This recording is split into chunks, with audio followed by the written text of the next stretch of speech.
요즘 어른들 세대는 잘 가지 않는 곳이 있는데 PC방입니다. 이 PC방은 컴퓨터 게임도 하고 또 여러 가지 작업도 할 때 필요한 곳인데, 요즘 PC방에서 제일 잘 팔리는 메뉴가 짜게치라고 하는 음식이랍니다. 이 짜게치는 짜파게티 거기에다가 계란과 치즈를 덧붙여서 만들어 놓은 음식인데, 컴퓨터 사양이 아무리 좋아도 음식 맛이 없으면 장사가 잘 안 된답니다. 그러니까 PC방은 한두 시간 가는 게 아니고 밤을 새는 사람, 청소년들이 굉장히 많이 들어가는데, 거기서 이제 음식을 파는데 음식 중에 이 짜게치라고 하는 음식이 이제 이런 음식들이 맛이 없으면 잘 안 팔린다 그래요. 그런데 어느 오빠가 그 운영하는 PC방 가게가 있었는데, 이 가게 새도 겨우 맞추면서 근근히 장사하고 있던 날 어떤 아저씨 한 분이 오셔서 짜게치를 시켜 드시더랍니다. 그리고 나서 짜게치 맛이 없었던지 그 주인을 부르더니 이렇게 말하더랍니다. 사장님, 혹시 젓갈 잡술지 아요? 이렇게 전라도 말로 묻더랍니다. 그래서 사장 오빠가 네, 먹긴 먹습니다만 왜 그러세요? 그러니까 이 전라도 아저씨가 이렇게 얘기하더랍니다. 젓갈 잡술지 알면요, 요새 참치 액젓, 꽃게 액젓, 홍게 액젓 이런 거 가게 가면 팔아요. 그것이 메르치 액젓 마냥 비리도 안 하고 맛난 게 참 좋은데, 커피 숟갈로 딱 반만 짜게치에 넣어보시오. 그리고 짜게치 하실 때 물은 300ml만 넣고 가루랑 스프랑 건더기 스프랑 액젓이랑 한꺼번에 싹 넣고 처음부터 끓여야 제맛이 납니다. 왜 그러냐면 면에 간이 배야 맛이 나니까 그렇게 해라 그러더랍니다. 여기에 설탕 반 숟갈로 넣어보고 마지막에 들기름을 커피 숟갈로 하나 뿌려주면 젓갈 비린내도 안 나고 입에 쫙쫙 붙어요 그러더래. 그래서 참기름을 넣으면 좋은데 참기름은 너무 비싸니까 들기름으로 해요 그러더래. 그러면서 하는 얘기가, 나는 라면으로 하나 끓여서 건물 산 사람인데 한번 날 믿어보시오 그러더래.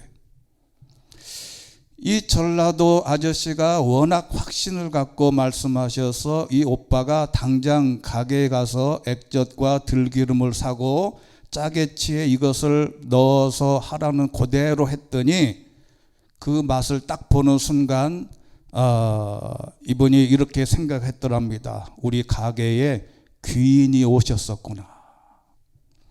눈이 번쩍 뜨이더래. 그 이후로 이 오빠네 PC방이 짜게치를 먹으러 번성하고 또 얼마나 사람들이 많이 몰려오는지. 그런데 이 오빠가 이 은혜를 갚고 싶어서 그 전라도 아재가 제발 한 번만 더 오시기를 오매불망 목 빠져라 기다리고 있다는 거예요. 근데 야속하게도 그 아재는 이후로도 한 번도 오시지 않고 오빠만 홀로 그리움의 눈물로 지새우는 밤이 많아졌는데, 이 글을 혹시나 그 전라도 아재가 읽으신다면 분당구 모처에 있는 땡땡땡땡 PC방 젊은 남자 사장님이 그리워서 애간장이 살살 녹고 있으니 제발 한 번만 더 오셔라. 그리고 오시는 김에 제발 떡라면 레시피도 알려주시라고 전해드리고 싶다는 거예요. 아무튼 그 오빠가 그 아재가 다시 오시면 한우 대접해 드리고 싶은데 한 번도 안 오셔서 너무 그립다고 전해라. 여러분 한번 짜게치를 그대로 한번 만들어 드셔보면 좋을 것 같아요. 근데 이 글쓴이가 뭐라고 마지막에 글을 썼냐면, 그 밤에 호련히 나타나 짜게치를 전수해 주고 떠난 그 아재는 과연 누구였을까? 사람이긴 한 걸까? 여러분, 세상에는 정말 선물 같은 사람이 있어요. 힘들고 어려울 때 그 사람을 만나지 않았다면 내 인생에 얼마나 많은 어려움을 당했을지 모르는 그런 사람이 참 많습니다. 큰 도움을 주고 인생에 많은 깨달음을 준 사람이 많은데, 그리고 또 한 가지는 세상에는 우리가 알지 못하는 세계가 분명히 있습니다. 우리는 매일같이 같은 방법으로 밥을 해먹고 김치찌개를 끓이고 같은 방법으로 라면을 끓여 먹고 같은 방법으로 뭐를 하지만 우리가 모르는 세계에 탁월한 사람들이 세상에 많다는 거죠. 어떤 상황에서, 예기치 않는 상황에서 문제를 만났을 때 그걸 해결할 수 있는 방법이 다 있어요. 그런데 우리는 그걸 모른단 말이죠. 근데 우리보다 더 그 세계를 아는 사람들이 많다는 것을 인정하라는 겁니다. 짜게치 끓이는 방법 하나로 PC방이 번성했듯이 그 답이 있는데, 저는 안타깝게도 중학교 2학년 때 수포자가 됐습니다. 수학 포기자라 하는데, 요즘은 그래서 제일 제가 컴플렉스가 뭐냐면 수학을 못한 거에 대한 컴플렉스가 있어요. 그래서 요즘은 내가 이 나이 돼서 수학을 한번 내가 배워봐야 되겠다, 그런 마음이 너무 드는 거예요. 여러분, 수학 문제는요, 답이 딱 하나입니다. 수학 문제가 아무리 복잡하고 아무리 세상 뒤집어지는 문제여도 답은 몇 개라고요? 딱 하나라고요. 그러니까 제가 그 테니스 운동을 같이 하는 서라벌 고등학교 이 수학 선생님이 계신데, 게임을 하다가 쉬는 시간이 있어서 한번 물어봤어요. 수학은 골치 아프지 않아요? 그랬더니 이분이 간단하게 말을 해요. 수학은요, 답이 정해져 있어서 쉬워요. 그래요. 답이 정해져 있다. 답이 딱 하나라는 거예요. 여러분, 삶의 모든 문제의 해답은 수십 개가 됩니다. 철학이나 윤리와 도덕 같은 과목은 그게 정답이라고 할 수 있는 게 너무너무 많아요. 그런데요, 다행스럽게 인생 문제의 해결책과 이 방법이 이미 성경에 있다는 것은 너무나 다행스러운 게 아니냐. 여러분, 인생 모든 문제가 짜게치 레시피 같은 성경 말씀이 성경에 있어요. 여러분, 우리는 시키는 대로 짜게치 만드는 방법의 비법을 알려줘도 직접 실행해 보지 않으면 모르듯이 우리는 하나님의 말씀의 레시피를 적용할 필요가 있다. 아무리 좋은 레시피 백종원 씨가 아무리 김장김치 잘 담그는 방법을 아무리 알려줘도 그대로 따라해보지 않는 사람이 부지기수입니다. 그런데 성경은 바로 우리에게 이런 짜게치 끓이는 방법을 알려주듯이 하나님의 말씀대로 순종하면 길이 열린다고 분명히 말씀했는데, 우리는 예외로 생활할 때가 많더라. 언제 한 말씀드린 적이 있는데, 한 청소년 사역자가 아이들에게 퀴즈를 냈답니다. 대부분 가정에 최소한 한 권을 가지고 있다. 아마 미국 사람들이 제일 많이 가지고 있는 책일 거다. 그런데 제일 안 읽는 책이 있는데 무엇일까? 그랬더니 질문이 떨어지기가 무섭게 아이들이 성경책이요 그러더래요.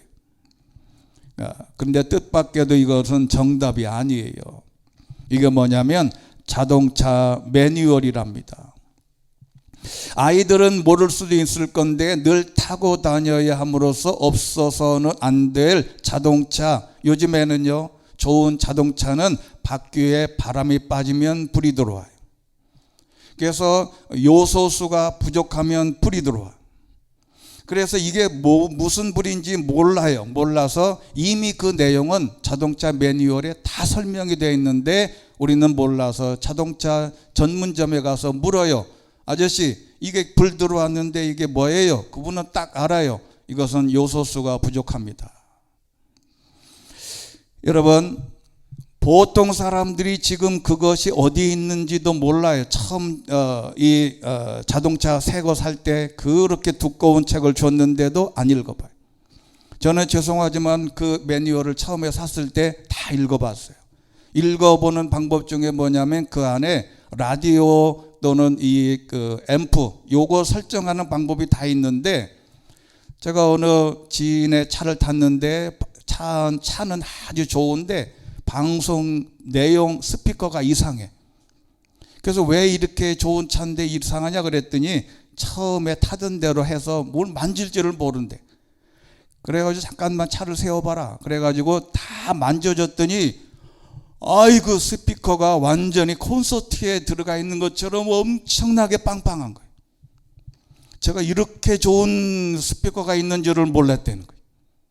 이미 다 그게 매뉴얼에 다 있습니다. 근데 사람들은 모른다는 거죠. 자, 여러분, 성경도 비슷합니다. 어려운 시기, 어려운 일을 만났을 때 문제를 해결하고 하나님을 의지하는 방법이 있는데 그게 8가지가 있습니다. 첫 번째는 당신을 복잡하게 설계하신 하나님을 믿어라. 하나님은 시편 139편 13절에 주께서는 내 장기를 지으셨고 내 어머니의 모태에서 나를 만드셨습니다. 14절 시작. 내가 주를 찬양합니다. 주께서 나를 경이롭게 멋지게 지으셨습니다. 주의 작품은 정말 놀랍습니다. 내 영혼이 너무나 잘 알고 있습니다. 할렐루야. 하나님이 저와 여러분의 몸을 기가 막히게 만드셨다는 거예요. 여러분, 이 항공기 비행기는요 수십만 개의 부품이 연결되어 있습니다. 이곳에 하나가 펑크나면 이 비행기는 추락해요. 자동차도 수만 개의 부품이 연결되어 있고요. 우주선은 훨씬 더 복잡합니다. 그런데 가장 복잡한 게 뭐냐면 사람의 몸이에요. 여러분, 세상에서 제일 신기하고 복잡하고 고도의 기술이 집약된 그 물체를 하나 딱 정하라면 그게 뭐냐? 사람의 몸이에요. 비행기보다 우주선보다 그 어떤 것보다 사람의 뇌는 연구 자체를 못할 만큼 탁월한 방법으로 하나님이 만드셨다. 세상사 모든 일도 복잡한데 문제는 하나님이 우리를 이렇게 복잡하게 만드시고 잘 만드시고 경이롭게 만드신 분임을 우리가 인정하라는 거예요.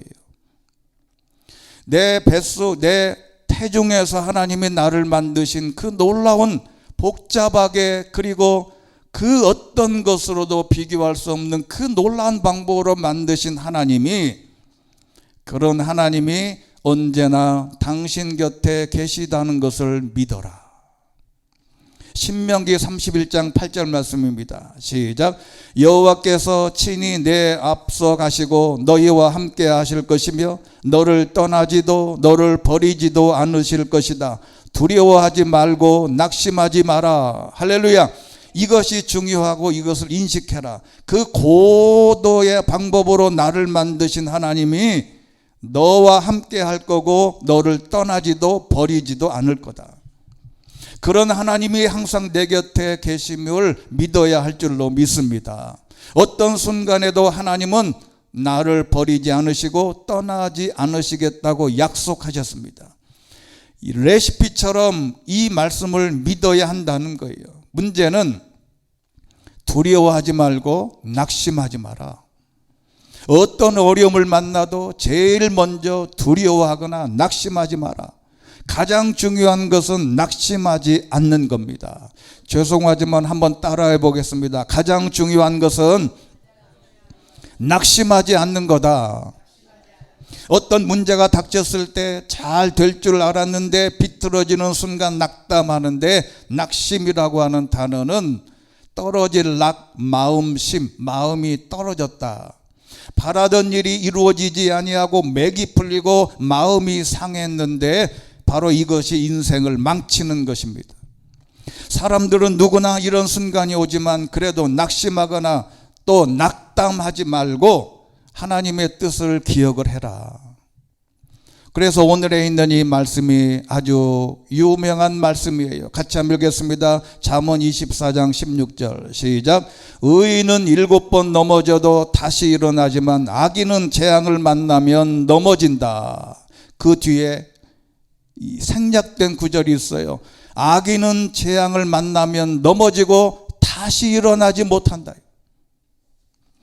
여러분, 실패해서 여기 넘어지다 이 말의 뜻은 눕다라는 뜻도 있고 실패하다, 황폐화되다라는 뜻도 있는데 마지막 죽다라는 말도 있어요. 사람이 어려움을 당해서 실패하고 황폐화되고 그래서 눕고 심지어는 죽어도 의인은 다시 일어난다. 의인은 성공하는 사람은 7번 넘어져도 7번 다시 일어난다. 사람이 그냥 넘어져서 거기서 끝이면 악인이 될 수밖에 없다. 여호와께서 친히 내 앞서 가시고 너와 함께 하실 거며 너를 떠나지도 버리지도 않을 것이다 라는 말씀은 이런 말씀이 반복됩니다. 우리 삶에 짜게치 레시피를 적용해야 하는데 여호수아 1장 9절에 있는 말씀도 있습니다. 시작. 내가 내게 명령하지 않았느냐. 강하고 담대하여라. 두려워하지 말고 낙심하지 마라. 내가 어디를 가든 여호와 내 하나님이 너와 함께 할 것이다. 할렐루야. 이사야 43장 1절 말씀 시작. 그러나 이제 여호와께서 말씀하신다. 야곱아 너를 창조하신 분이 말씀하신다. 이스라엘아 너를 만드신 분이 말씀하신다. 내가 너를 건져주었으니 두려워하지 말라. 내가 내 이름을 불렀으니 너는 내 것이다. 아멘.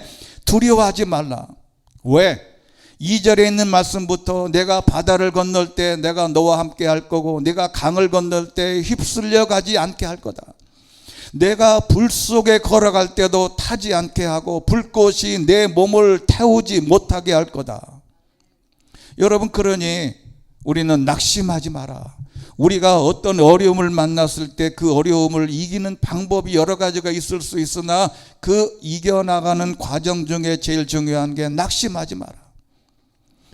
그리고 세 번째는 하나님 안에서 피난처가 있으니 그 피난처를 찾아라. 시편 46편 1절에 있는 말씀 보면 이렇게 되어 있습니다. 1절 2절 같이 읽습니다. 시작. 하나님은 우리 피난처시요 힘이십니다. 고통당할 때 바로 눈앞에 있는 도움이십니다. 그러므로 땅이 없어진다 해도 산들이 바닷속에 빠진다 해도 우리는 두려워하지 않을 것입니다. 할렐루야. 바다 물결이 으르렁거리고 철썩거려도 산들이 끌어올라 흔들린다 해도 두려워하지 않을 거다. 낙심하지 마라. 왜? 하나님이 우리의 피난처가 되어주시는 하나님이 계시기 때문에 그렇다. 여러분, 땅이 없어지고 산들이 바닷속에 빠지고 바다 물결이 으르렁거리고 해일과 쓰나미가 닥쳐도 하나님의 도움은 눈앞에 있다. 하나님만이 나의 피난처라는 것을 고백해야 되는데 이게 중요한 건 뭐냐면 하나님 안에서 찾아라.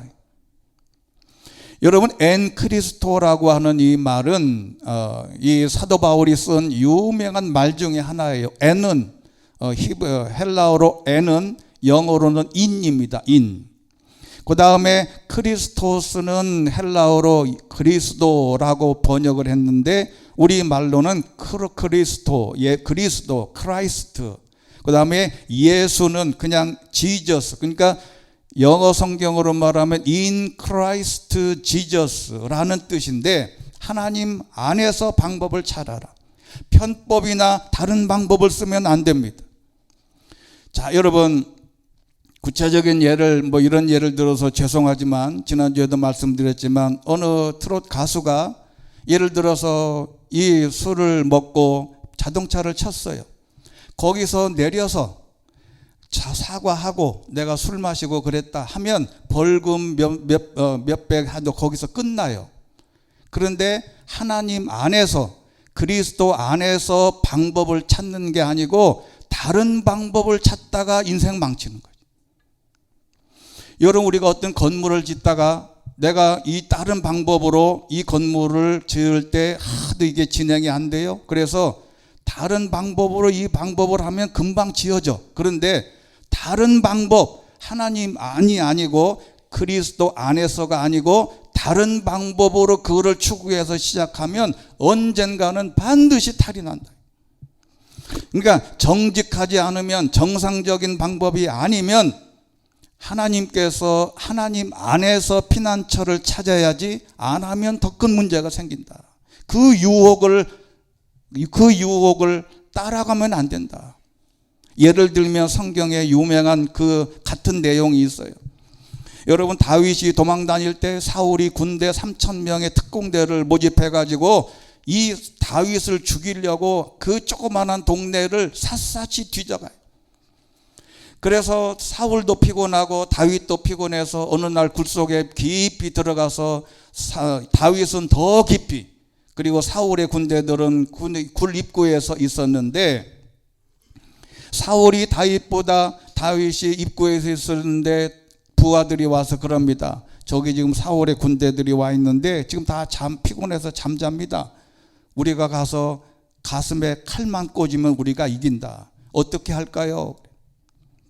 그랬더니 다윗은 하나님 안에서 방법을 찾은 거예요. 하나님 가서 찌르면 하나님 밖에서 찾았는데 하나님 안에서 찾았단 말이에요. 그리고 나중에 이렇게 왕 위에 올라서 이렇게 고백합니다. 오늘 왕께서는 여호와께서 동굴 속에서 왕의 목숨을 내 손에 넘겨주셨음을 확실히 아셨을 겁니다. 저더러 왕을 죽이라고 부추긴 사람들도 있었지만 나는 왕의 목숨을 아껴 오히려 나는 내 손으로 내 주인을 치지 않겠다. 그는 여호와께서 기름 부으신 왕이기 때문이다 라고 말했습니다. 하나님 밖에서 문제를 찾으면 안 된다. 하나님 안에서 피난처를 찾는 방법을 찾아라. 그러면 하나님은 언제 우리를 도와주시냐 하면 내가 약할 때 하나님의 능력이 빛나게 되더라. 여러분, 이 본문은 우리가 잘 아는 내용입니다. 고린도후서 12장 9절에 있는 말씀 보면 그분은 내게 말씀하셨습니다. 내 은혜가 내게 족하다. 왜냐하면 내 능력이 약한 데서 온전해지기 때문인데 이러므로 나는 내 약한 것들에 대해 크게 기뻐할 것이다. 이는 그리스도의 능력이 내게 머물게 하기 위해서다. 10절 말씀은 내가 약할 그때에 곧 강하다. 이 말은 뭐냐면 우리의 내 힘 자랑하지 마라. 네 생각 자랑하지 마라. 네 탁월한 방법, 어떤 방법이든지 자랑하지 말고 내 약함을 인정하면 하나님이 도와주신다. 여러분, 사도 바울 같이 탁월한 사람은 지금 2000년 교회 역사상 없어요. 그만큼 책을 잘 쓰고 성경을 쓴 사람 이외에는 이 사도 바울 같이 훌륭한 사람은 역사 이래로 그런 신학자는 한 사람도 없어요. 그런데 본인은 자기가 약하다는 거예요. 여러분, 길을 가다가 길을 물으면요, 길을 알면 100% 다 친절하게 알려줘요. 여러분 다 그러시죠? 제가 길을 가다가 길을 모르면요, 여기 어디 가요? 이렇게 물어보면 그냥 뭐 할머니든 어린아이든 그 누구든 아주 친절하게 가르쳐줘요. 길을 알면. 여러분, 이 무슨 얘기냐면 하나님께 길을 물어라. 내가 잘 모르니 하나님이 좀 알려주세요. 그러면 그 약함을 인정하면 내 방법대로 고민하면서 그 길로 자꾸 가지 말고 하나님께 물으면 하나님이 지혜 주시고 옆에 있는 사람을 통해서, 말씀을 통해서, 누군가를 통해서 하나님께서 우리에게 말씀해 주실 줄로 믿습니다. 다섯 번째는 하나님의 사랑은 그래서 변함없는 사랑에서 위로를 받아야 한다. 시편 119편 76절 말씀 시작. 기도하오니 주의 변함없는 사랑이 주의 종에게 하신 약속에 따라 내게 위로가 되게 하소서. 아멘. 사람은 형편에 따라 상황에 따라 변합니다. 믿을 것이 못 된다는 거예요. 그런데 하나님의 사랑은 변함없는 위로의 하나님이시다. 여러분, 하나님의 도움, 하나님의 위로를 받기를 소망해야 돼요. 아무리 주변에 있는 사람이 많아도 나를 위로하실 분은 하나님이시다. 이미 사도 바울이 고린도후서 1장 3절에 하나님 곧 주 예수 그리스도의 아버지, 자비의 아버지, 모든 위로의 하나님께서 찬양 받으실 분이시다. 그분은 우리의 모든 환난 가운데서 우리를 위로하시는 분이시기 때문이다. 우리가 하나님께 받는 위로로 인해 우리도 환난 가운데 있는 사람들을 위로할 수 있게 하는 분이다. 즉 나는 하나님께 위로받고 나도 누군가를 위로할 수 있게 하시는 하나님이심을 기억해야 됩니다. 여러분, 세상에는 위로의 사람이 존경받습니다. 교회 안에서 직분자나 정치 지도자나 모든 백성을 위로할 때 빛난다. 이미 하나님이 이렇게 말씀하셨습니다. 이사야서 40장 1절 말씀 시작.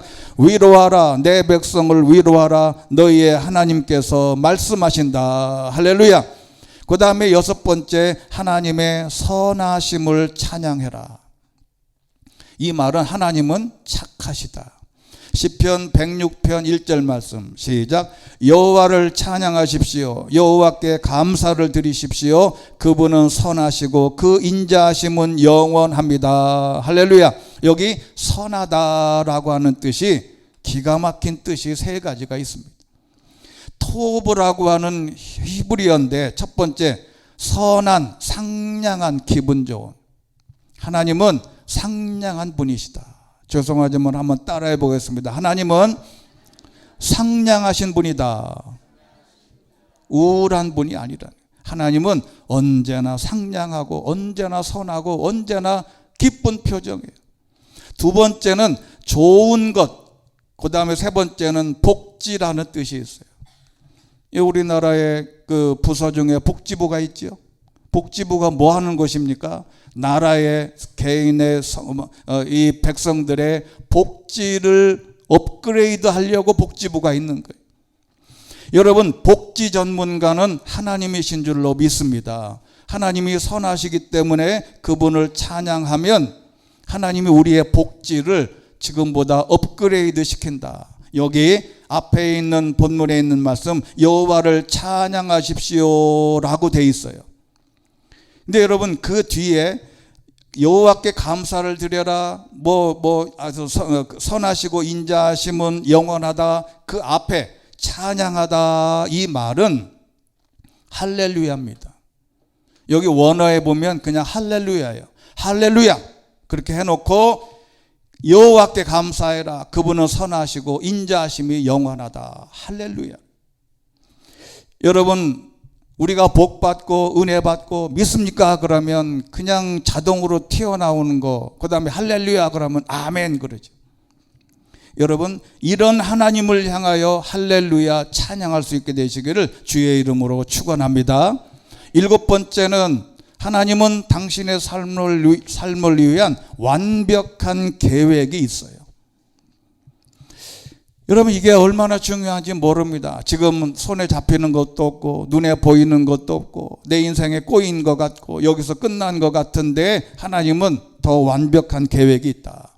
이 말씀이 예레미야 29장 11절 말씀입니다. 여호와의 말이다. 내가 너희를 위해 갖고 있는 계획들을 내가 알고 있으니 그것은 평안을 위한 계획이지 재앙을 위한 것이 아니고 너희에게 미래와 소망을 주기 위한 계획, 완벽한 퍼펙트한 계획이 있다.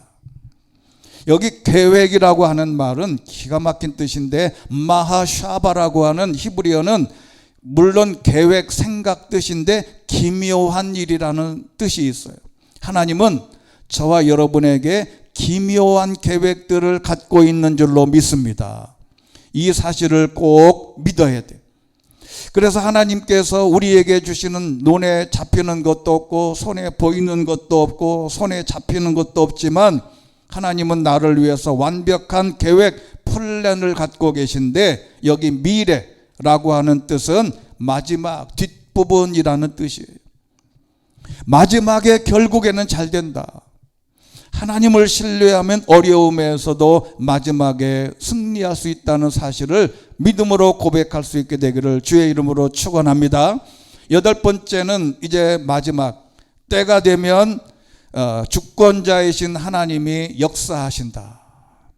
여기 디모데전서 6장 15절 말씀 같이 한번 읽겠습니다. 시작. 때가 되면 하나님께서 예수 그리스도의 나타나심을 보이실 것이다. 하나님은 복되시고 홀로 하나이신 주권자이시며 만왕의 왕이시요 만주의 주이시다. 할렐루야. 자, 여기 제일 중요한 뜻이 뭔지를 알면 제가 왜 노란 글씨로 이렇게 했겠어요? 그 뭐라고 써 있습니까? 때가 되면. 우리 성도님들은 다 알고 있을 거예요. 시간의 개념, 헬라의 시간의 개념은 두 가지라 그랬어요. 하나는 크로노스와 카이로스가 있다 그랬어요. 크로노스는 그냥 우리가 보내는 그냥 시간입니다. 오늘 5월 26일 11시 몇 분. 이 시간이 그냥 크로노스예요. 그래서 성경을 읽을 때 때라고 번역한 모든 구절들을 이게 크로노스인지 카이로스인지를 구별 못하면 성경이 애매해져요. 크로노스, 카이로스는 뭐냐면 일상적인 시간 개념이 아니에요. 내 시간이 아니라 하나님의 시간이다. 그래서 카이로스는 기회에 정해진 적당한 때, 적당한 시기를 말하는데 다른 말로 쉬운 말로 말하면 하나님의 시간이라는 거예요. 자, 그러면 오늘 제가 질문을 해볼게요. 여기 때가 되면은 크로노스일까요? 카이로스일까요? 대답을 해보세요. 두 개 중에 하나 뭐 틀려도 50점인데 크게 얘기해 보시라니까요. 카이로스예요. 이게 그냥 잘 말하자면 이 말씀을 잘 이해해야 되면 정말 기절할 일이라고. 여러분, 때가 되면, 카이로스의 시간이 되면 하나님께서 예수 그리스도의 나타나심을 보일 거다. 하나님은 복되시고 홀로 하나이신 주권자이시며 만왕의 왕이신 하나님이, 하나님의 자기 때가 오면 하나님이 놀라운 일들을 우리에게 허락해 주실 거라고 약속하신 거예요. 여러분, 하나님의 시간입니다. 하나님의 시간이 되면 하나님의 놀라운 그 계획과 뜻이, 최상의 뜻이 성취된다는 것을 믿어라. 이미 로마서에도 이렇게 말씀합니다. 로마서 11장 36절 시작. 만물이 그에게서 나오고 그분으로 인해 있고 그분에게로 돌아갑니다. 그분에게 영광이 영원토록 있기를 빕니다. 아멘. 여기 번역이 좀 아쉬운데 만물은 판타라고 하는 거예요. 판타. 이 말은 전체 모두라는 뜻입니다. 모든 것은 그분에게서 나왔다. 모든 것, 나의 모든 부분이 그분에게서 출발하고 그분으로 인해 존재하고 결국 그분에게로 돌아가는 이 하나님의 주권을 인정하는 것이 중요하다.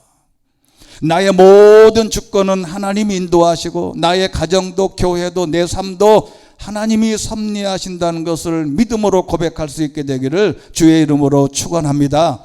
여러분, 하나의 예를 들고 말씀을 맺겠습니다. 살아온 기적, 살아갈 기적이라고 하는 장영이라고 하는 교수님이 쓴 에세이 책이 있어요.